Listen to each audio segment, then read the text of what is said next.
huffing and puffing to catch air. "Homer!" She howled it in that way that said, "You're my big brother. Now what?" I didn't have the breath nor heart to answer her. My mind was still on where we'd come from. Where were Mama and Anna? How could we keep going without them? Mama had gone back because of me, and now they were both gone. "Homer, they're coming!" said Ada. Paws crushed dead tree branches. It was enough to bring me back. "Run!" I said, but it was too late. In the moonlight, I spotted dog ears that pointed straight up. Funny thing was, I knew this dog. Even in the dark, I could see its face, big and round like one of Mama's iron pots in the big house kitchen. Stokes had me feed that big head when he was away watching the fields. I had to do it with my morning work, after collecting milk and eggs, but before watering and brushing down the horses. The dogs ate just about the same food rations they gave us. Lucky dogs. Yet they always stood there, yapping mean and angry. Ungrateful dogs. Now here, this same dog came running at me like it didn't even matter he'd had the food from my hand. We were strangers. I was the slave, and he was the dog sent to catch me. He sank his teeth into my ankle. Ada screamed. She didn't need to. I was so scared, I didn't feel anything but the hot wet of his tongue. With my other foot, I kicked him in his head. He let go, whimpering, then backed away, maybe waiting for his friends, before coming at me again. I grabbed Ada, and we ran. There was water nearby. Mama had told us about it.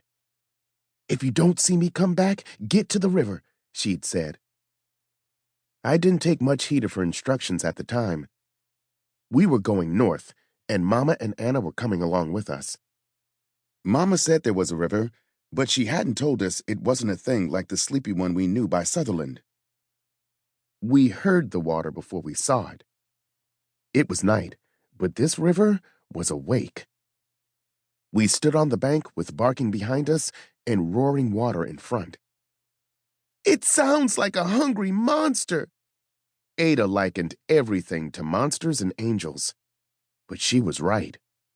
The water spilled downhill and grumbled like a belly waiting for food, its tongue licking this way and that as it turned and twisted toward the foggy swamp. Lord only knows what happened when it got there. But there was no time for worrying about that. If those dogs met us again, they weren't going to be any nicer. "Ada, you know that dream you have about flying?" I asked. Even with the dogs on our heels, her face was kind of happy that I'd remembered her dream. She nodded. "Well, now you get the chance to fly, like you did in that dream. We're gonna fly right off this riverbank." Ada considered. "Into the water?" she asked. I nodded. The sound of dog paws hitting soft ground came closer. "But Homer, I can't swim." She said it more with sadness than anything. "That's all right. You can do it," I said. "But Homer, you can't swim," she said. Before I had a chance to think about that fact, I grabbed Ada's hand and ran toward the riverbank and jumped.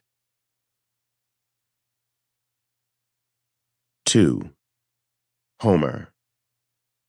When Mingo died last summer, they sent over a coffin to our quarters. It was a simple wood box, narrow and short. I didn't know him well, but you don't forget a man you helped put in a coffin. He was tall. When we folded his long legs to fit in that short wood box and nailed on the lid in the middle of the summer heat, I remember being scared that he wouldn't be able to breathe in that thing. In the river, a flash of Mingo came to me. That's how being underwater felt, like lying in a coffin. I couldn't breathe, see, or move. I'd swear that water felt like pudding, heavy, wet, and smooth. I stopped, putting still, until Ada's dress swiped my foot and woke me up. I took hold of it